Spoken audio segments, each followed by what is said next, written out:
Damage control में जुटी RJD. Shahabuddin के बेटे नाराज ओसामा को मनाने सीवान पहुंचे तेज प्रताप यादव। ओसामा से की मुलाकात। झारखंड में कोरोना चेन तोड़ने के लिए बढ़ाया गया स्वास्थ्य सुरक्षा सप्ताह। 27 मई तक रहेगी सख्ती।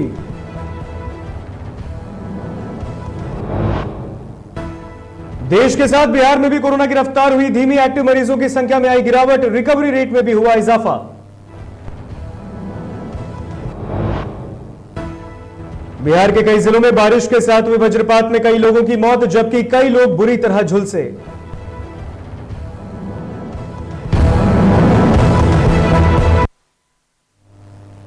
नमस्कार, आप देख रहे हैं डीटीवी भारत और मैं हूं आपके साथ ऋतिक। बुलेटिन की शुरुआत करेंगे। राजद नेता तेज प्रताप यादव मोहम्मद शहाबुद्दीन के बेटे ओसामा से मिलने के लिए सीवान के प्रतापपुर गांव पहुंचे हैं। इस दौरान तेज प्रताप ने शहाबुद्दीन के परिजनों से मुलाकात की और उन्हें सांत्वना दिया।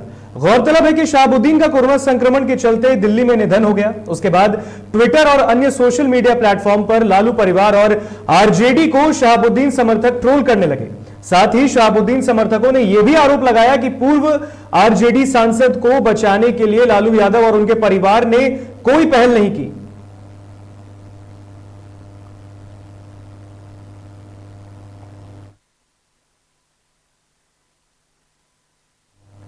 केंद्रीय स्वास्थ्य मंत्रालय के आंकड़ों के मुताबिक भारत में पिछले 24 घंटे में कोविड-19 के 3,62,727 नए मामले सामने आए हैं। देश में पिछले 24 घंटे में 4,120 नई मौतों के बाद कुल मौतों की संख्या 2,58,317 हो गई है।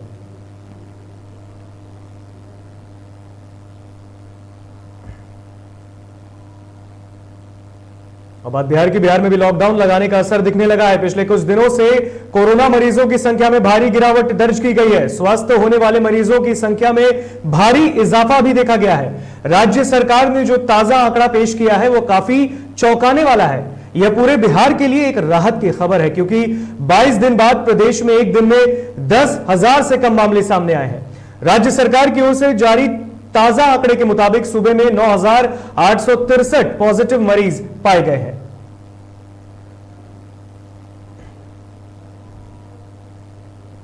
बिहार में कोरोना का टीकाकरण जारी है, जहां सरकार भी लोगों से बढ़ चढ़कर वैक्सीन लेने की अपील कर रही है। वहीं वैक्सीनेशन की प्रक्रिया राजधानी पटना के स्कूल कॉलेजों में भी शुरू हो गई है। यह तस्वीर जो हम आपको दिखाने वाले हैं वो पटना के विमेंस कॉलेज की है, जहां वैक्सीनेशन की शुरुआत की गई, जिसका जायजा लिया संवाददाता उत्कर्ष ने।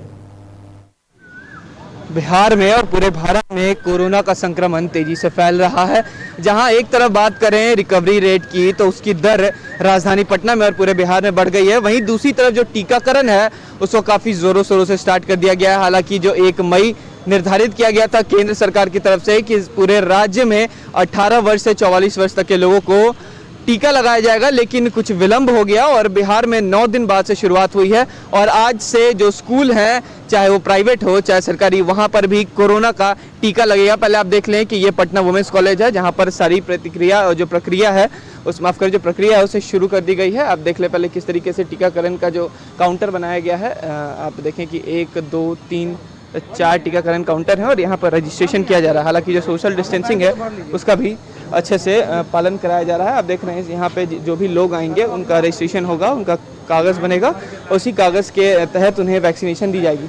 हालांकि सबको आधार कार्ड रखना अनिवार्य है। आप पहले इस तरफ देख सकते हैं किस तरीके से जो सरकारी कर्मी हैं, जो मेडिकल स्टाफ हैं, वह अपनी पूरी तैयारी कर रहे हैं, क्योंकि जो 10 बजे का समय निर्धारित किया गया था जिला प्रशासन की तरफ से कि यहाँ पर कोरोना का टीका लगेगा और 10 बज चुके हैं और हर तैयारी पूरी कर ली गई है। जिन लोगों को टीकाकरण देना है, जिन लोगों को टीकाकरण होना है, वो लोग भी यहाँ पे आ चुके हैं। आइए उन लोगों से बात करते हैं और जानते हैं कि कब उन्होंने रजिस्ट्रेशन किया था और क्या कुछ उनका कहना है। सर, आपने रजिस्ट्रेशन कब किया था? आज मॉर्निंग में। आज मॉर्निंग में रजिस्ट्रेशन किया, तो मॉर्निंग में ही आपका आ गया था कि यहाँ पे लेना है? वो कुछ नहीं आया है, बस ये आपका कोड आया है।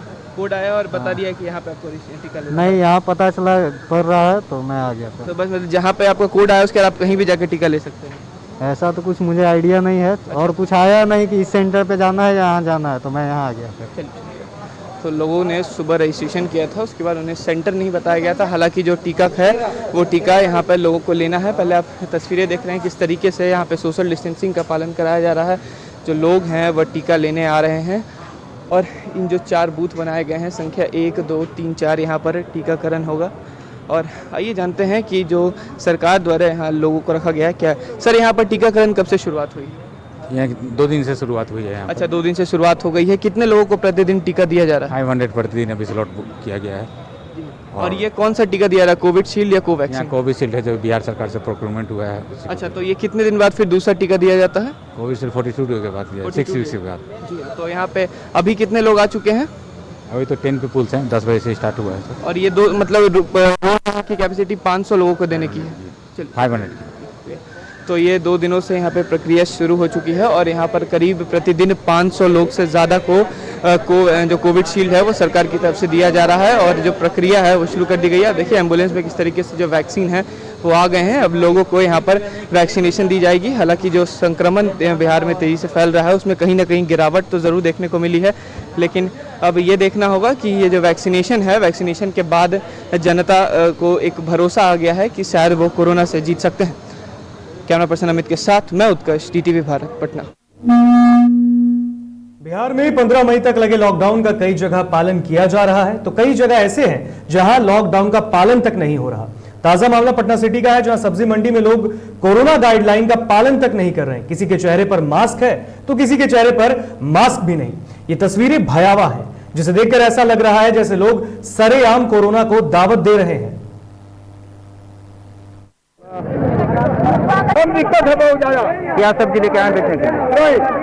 नेनुआ क्या बाजार है? दम नहीं, मेरे 100 रुपये बंद। बाजार में बिक रहा है? अरे लॉकडाउन में तो सब्जी 3 रुपए किलो बिक रहा है नेनुआ, और 4-5 बीघा पूंजी लगा दिया है 1.5-2 लाख रुपया, जो अभी तक नहीं आ रहा है, ये पूंजी नहीं निकला है। और लेवाल भी बहुत कम आ रहे हैं। बहुत किसान पैसा पड़ रहा है, 2 रुपये किलो नेनुआ बिक रहा है, 5 रुपये टमाटर बिक रहा है, करेला 5 रुपये है। किसान का बहुत बुरा हाल है। लगातार बढ़ रहे कोरोना संक्रमण के मामले के कारण शादी विवाह का आयोजन बुरी तरह से प्रभावित हुआ है। हालांकि इस संक्रमण के बीच भी शादी विवाह के आयोजन में कोरोना गाइडलाइंस की धज्जियां उड़ाने वाली खबर आती रहती है। ऐसे में कटिहार के मनिहारी से एक ऐसी खबर सामने आई जिसकी चर्चा चारों ओर हो रही है।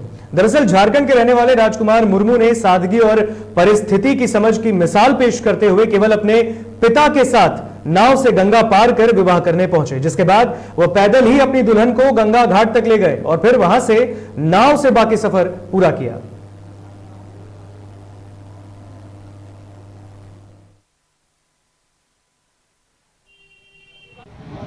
एक वो है पिताजी। अकेले आए थे या परिवार के साथ आए?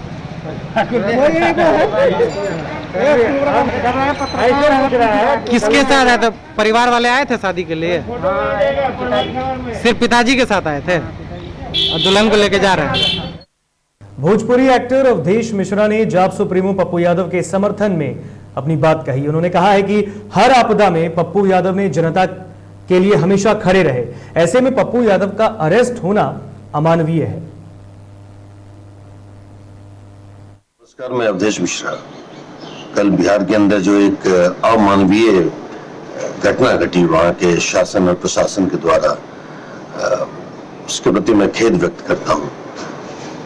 पप्पू यादव जी जो एक ऐसे जननेता हैं जिन्होंने हमेशा ही जनता की सेवा के लिए अपने उद्गार को हमेशा ऊर्जित किया है, चाहे वो प्राकृतिक आपदा हो, सामाजिक आपदा हो या राजनीतिक आपदा हो। लोगों के घर घर तक पहुंचकर लोगों की भलाई के लिए, लोगों की सेवा के लिए, चाहे तन मन धन किसी भी चीज से हो, कभी भी पीछे नहीं हटे। उनकी गिरफ्तारी इस वक्त जब कोरोना का ये भयानक वक्त चल रहा है, जहां जान माल की इतनी क्षति हो रही है, उस वक्त उनकी गिरफ्तारी और उन्हें जेल भेज देना कहीं न कहीं से अमानवीयता का प्रतीक। बेगूसराय में आज से 347 संविदा पर बहाल स्वास्थ्यकर्मी हड़ताल पर चले गए हैं और अपने आप को घर में आइसोलेट कर दिया है। संविदा पर बहाल स्वास्थ्य कर्मियों की हड़ताल की वजह से स्वास्थ्य व्यवस्था बिल्कुल ही चरमरा गई है। इस कोरोना काल में एक तरफ जहां अभी कोरोना मरीजों की संख्या लगातार बढ़ रही है, ऐसे में स्वास्थ्य कर्मियों के हड़ताल पर चले जाने से सरकार की चिंता भी साफ दिख रही है।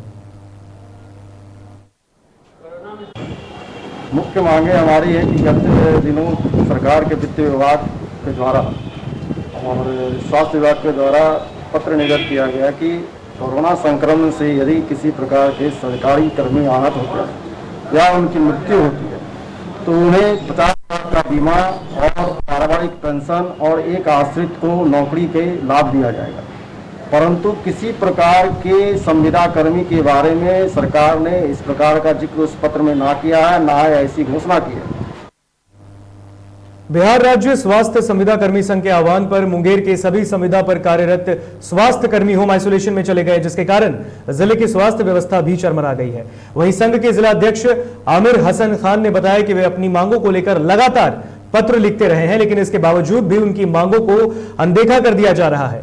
आपको बता दें कि कर्मचारी कई सूत्री मांगों को लेकर होम आइसोलेशन पर गए हैं।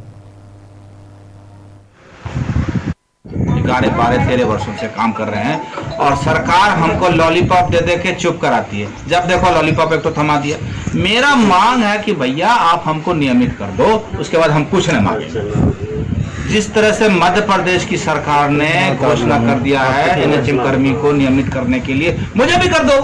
क्या परेशानी है? सरकार किससे डरती है? ये बिहार सरकार किससे डर रही है?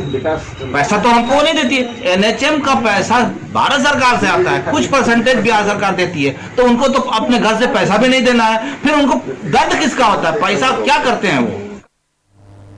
गोपालगंज में 5 ऑर्केस्ट्रा संचालक सहित 150 किन्नरों के खिलाफ प्राथमिकी दर्ज की गई है। दरअसल बीते 10 मई को लॉकडाउन के खिलाफ किन्नरों ने सड़कों पर जमकर हंगामा किया। नगर थाने के सब इंस्पेक्टर नियाज अहमद के बयान पर 5 ऑर्केस्ट्रा संचालक सहित 150 किन्नरों के खिलाफ प्राथमिकी दर्ज की गई है। आपको बता दें कि लॉकडाउन के दौरान भुखमरी के कगार पर आने के बाद किन्नरों ने विरोध प्रदर्शन किया था।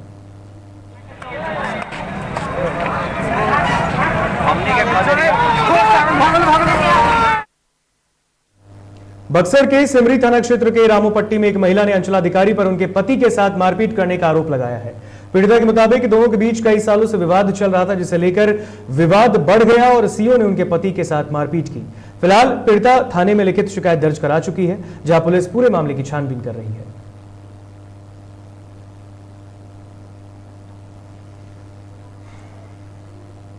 छपरा में यूनिमनी फाइनेंशियल प्राइवेट लिमिटेड कार्यालय में हथियारबंद लुटेरों ने दिन दहाड़े करीब 11 लाख की लूट को अंजाम दिया। घटना के संबंध में बताया जा रहा है कि दिन में करीब 12 बजे 2 लोग कार्यालय में घुसे और इस पूरी घटना को अंजाम दिया। फिलहाल पुलिस को इसकी सूचना दे दी गई है, जहां पुलिस पूरे मामले की तहकीकात कर रही है।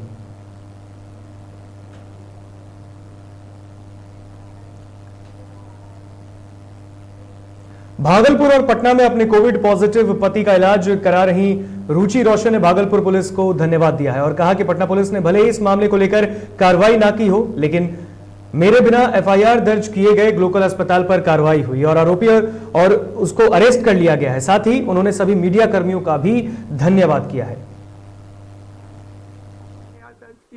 मैं रुचि रोशन चंद्रदास की वाइफ। मुझे बस एक सवाल पूछना है पटना में जो भी प्रशासन में है उनसे कि भागलपुर में भी गलत हुआ, पटना में भी गलत हुआ।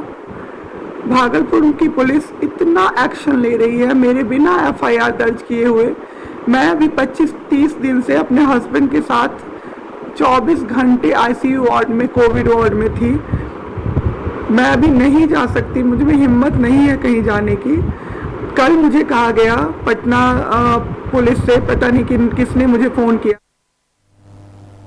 एक और जहां राज्य सहित देश भर में कोरोना के कारण लोगों की जिंदगी पर संकट बना है, तो वहीं दूसरी ओर बिहार में मौसम ने भी कहर बरपाना शुरू कर दिया है।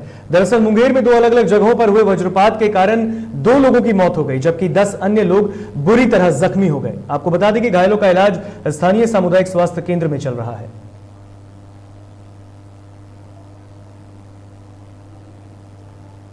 तो तस्वीरें मुंगेर की है। वज्रपात से 2 लोगों की अलग अलग जगहों पर मौत होने की खबर सामने आई है। जैसा कि आप सब जानते हैं कि बिहार में मौसम ने भी अपना मिजाज बदल दिया है।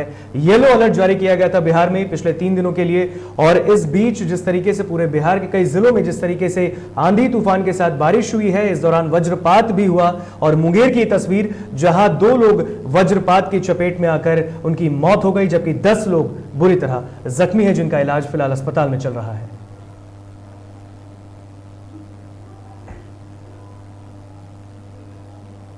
नालंदा के नूरसराय थाना क्षेत्र के एक गांव में बारिश के साथ हुए वज्रपात से एक महिला की मौत हो गई।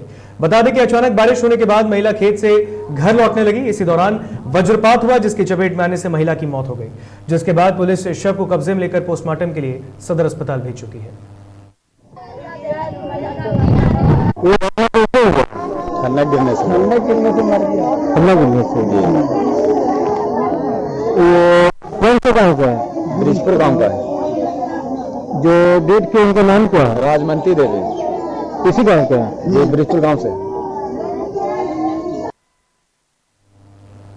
पटना सिटी में सैंड आर्टिस्ट ने जाप संरक्षक पप्पू यादव की गिरफ्तारी के बाद नाराजगी जताते हुए उनके रिहाई की मांग की है। वहीं कलाकार ने अपनी कला का प्रदर्शन करते हुए जाप के राष्ट्रीय अध्यक्ष पप्पू यादव की बालू पर प्रतिमा बनाई है।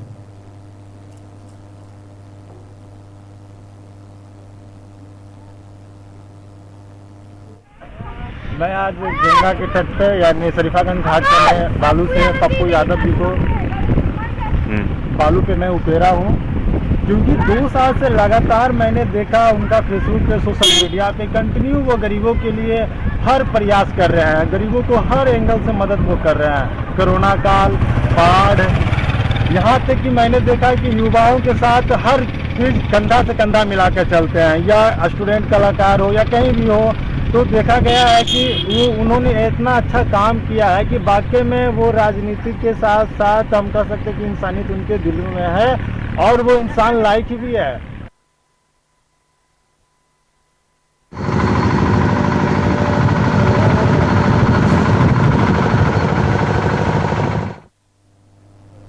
झारखंड में लगातार बढ़ रहे कोरोना संक्रमण मामले को ध्यान में रखते हुए राज्य सरकार ने बड़ा फैसला लिया है। दरअसल मुख्यमंत्री हेमंत सोरेन की अध्यक्षता में स्वास्थ्य सुरक्षा सप्ताह को 2 हफ्ते के लिए और बढ़ाने का फैसला लिया गया है। इस दौरान राज्य में बसों के परिचालन पर रोक लगाई गई है और वहीं शादियों में मात्र 11 मेहमानों को निमंत्रण देने की इजाजत है।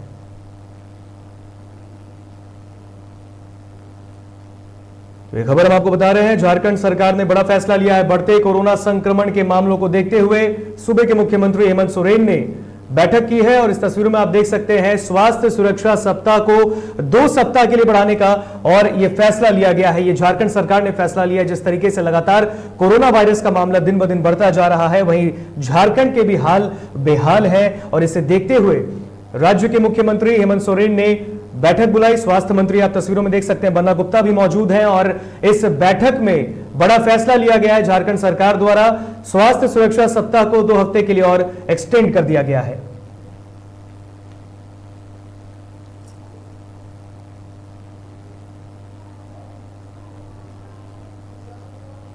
धनबाद के वासेपुर में अज्ञात बाइक सवार अपराधियों ने जमीन कारोबारी और मदर हलीमा स्कूल के संचालक की गोली मारकर हत्या कर दी।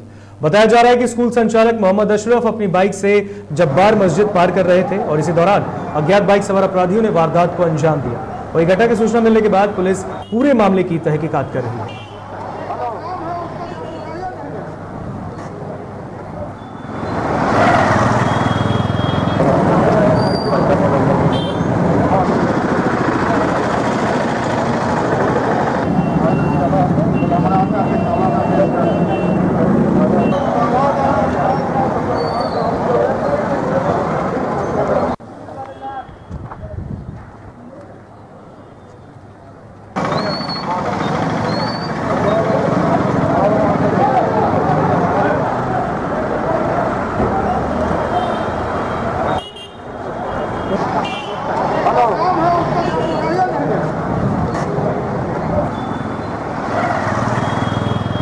गोली पड़ी, वो गोली चला है व्यक्ति का, उस पर अनुसंधान कर रहा है क्या है कौन है बाकी सब चीज़। किसको गोली लगी है सर? जमाल। गोली पड़ी, वो गोली चला है व्यक्ति का।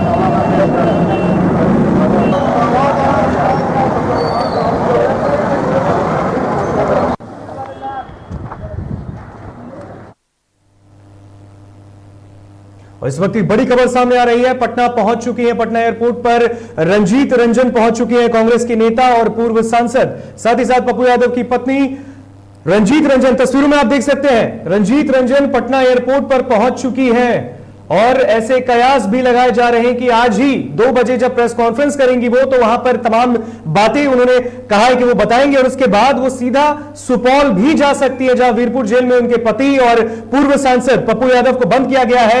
वहां जाकर रंजीत रंजन उनसे मुलाकात भी कर सकती है। लेकिन इस वक्त की बड़ी खबर हम आपको दिखा रहे हैं, तस्वीरों में आप देख सकते हैं, राजधानी पटना की यह तस्वीर, पटना एयरपोर्ट की यह तस्वीर है, जहां पर पूर्व सांसद और कांग्रेस नेता रंजीत रंजन पटना एयरपोर्ट पर पहुंच चुकी है। ये तस्वीरें डीटीवी भारत आपको एक्सक्लूसिव आपके टीवी स्क्रीन पे आपको दिखा रहा है।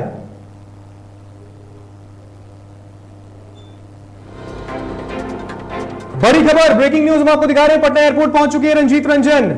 पप्पू यादव की पत्नी रंजीत रंजन पटना एयरपोर्ट पर पहुंच चुकी है। दोपहर 2 बजे वो प्रेस कॉन्फ्रेंस करने वाली है, जैसा कि रंजीत रंजन ने कहा था कि कल पटना में वो प्रेस कॉन्फ्रेंस करेंगे और आज पटना पहुंच चुकी है। 2 बजे वो प्रेस कॉन्फ्रेंस करेंगे और रंजीत रंजन आज सुपौल भी जा सकती है। सुपौल में उनके पति और पूर्व सांसद को जेल में बंद किया गया है और आज पप्पू यादव से वो मुलाकात कर सकती है।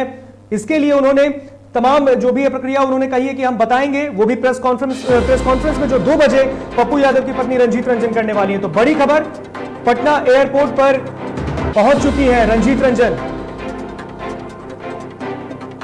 और इस पर ज्यादा जानकारी के लिए सीधा पटना एयरपोर्ट से संवाददाता उत्कर्ष हमारे साथ जुड़ चुके हैं। उत्कर्ष, पटना पहुंच चुकी है रंजीत रंजन, जैसा कि नीतीश सरकार को उन्होंने कहा था, और आज पटना एयरपोर्ट पर वो पहुंच चुकी है।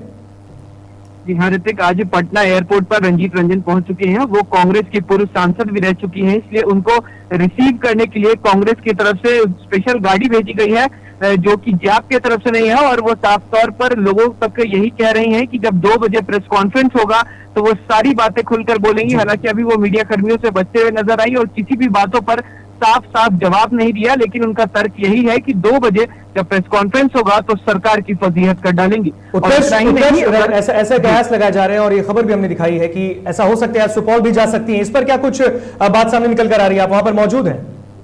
जी हाँ, जिला प्रशासन और जो जिला अधिकारी हैं पटना के, वहां तक ये खबर पहुंचा दी गई है। उनको लिखित भी दे दिया गया और पास के लिए अप्लाई भी किया गया। हालांकि अभी तक पास के लिए अप्रूवल नहीं आया है और कयास ये लगाए जा रहे हैं कि अगर पास का अप्रूवल आ जाता है तो रंजीत रंजन आज सुपौल के लिए रवाना हो जाएंगी, क्योंकि उनके जो पति हैं वीरपुर जेल में है पप्पू यादव, उनसे मिल सकती हैं और आगे की रणनीति क्या होगी उन्हें बाहर निकालने की, वह तय की जा सकती है। बिल्कुल उत्कर्ष, रंजीत रंजन पटना पहुंच चुकी है और कल ही उन्होंने कहा था, नीतीश कुमार को भी उन्होंने चेतावनी भी दी थी, एक ऑडियो क्लिप भी जारी हुआ था और उसके बाद आज पटना पहुंच गई है, प्रेस कॉन्फ्रेंस करने वाली। इस प्रेस कॉन्फ्रेंस में क्या कुछ निकलकर सामने आ सकता है, कोई बड़ी बात?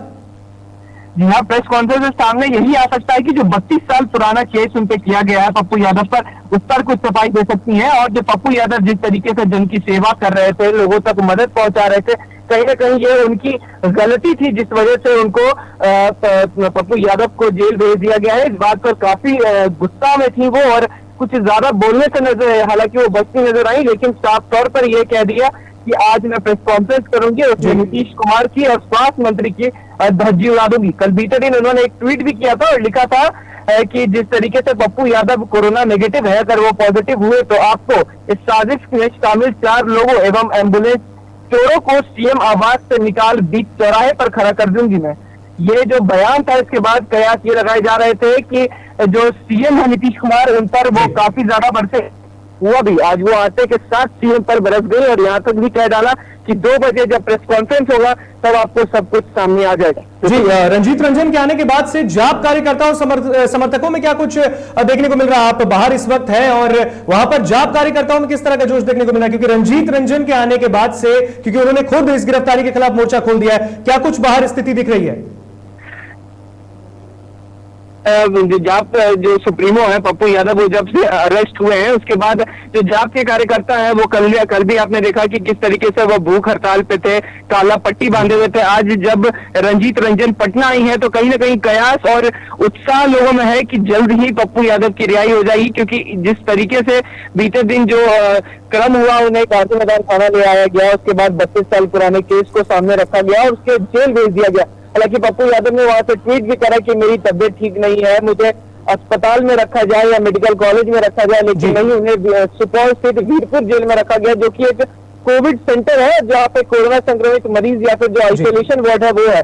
अगर इस दौरान उन्हें कुछ होता है तो उसके जिम्मेदार सरकार होगी। बिल्कुल उत्कर्ष, आप इस खबर पर नजर बनाए रखिए क्योंकि 2 बजे का ये प्रेस कॉन्फ्रेंस बेहद अहम माना जा रहा है। इस खबर पर हम आगे भी आपसे जानकारी लेते रहेंगे, आप इस खबर पर नजर बना के रखिएगा। तो बड़ी खबर पटना पहुंच चुकी है रंजीत रंजन, कांग्रेस की नेता और पूर्व सांसद पप्पू यादव की पत्नी। जिस तरीके से कल उन्होंने जो सरकार को, एनडीए गवर्नमेंट को जिस तरीके से चेतावनी दी थी, उस पर आज एक्शन लेने के लिए खुद पटना पहुंच चुकी है रंजीत रंजन। 2 बजे का प्रेस कॉन्फ्रेंस होने वाला है जिस पर सबकी निगाहें टिकी हुई हैं। तो 2 बजे का जो प्रेस कॉन्फ्रेंस होगा, इस पर क्या कुछ होगी खबर, वो भी हम आपको दिखाएंगे। तो इस वक्त की जो बड़ी खबर हम आपको दिखा रहे हैं, राजधानी पटना के एयरपोर्ट की तस्वीर, जहां पर रंजीत रंजन आज पहुंच चुकी है। तो आज 2 बजे वो प्रेस कॉन्फ्रेंस करेंगे। इसके बाद ऐसे कयास भी लगाए जा रहे हैं कि वो इसके बाद सीधा सुपौल भी जा सकती है अपने पति से मिलने के लिए।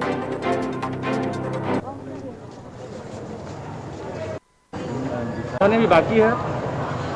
देखिए, अभी 2 बजे हमारी पीसी है, प्रेस कॉन्फ्रेंस है। आप सबसे आग्रह है कि वहाँ आइए, वही हम लोग जितनी बातें हैं वहाँ पर रखें। बेनकाब करने की बात करें मैम, क्या बेनकाब करेंगे आप बिहार सरकार? थैंक यू सो मच भाई साहब, आप लोग प्रेस कॉन्फ्रेंस में आइए। Thank you. वही हम लोग बात। Thank you. ट्वीट किया था आपने, 4 लोग कौन बोल रहे हैं? भैया थैंक यू सो मच।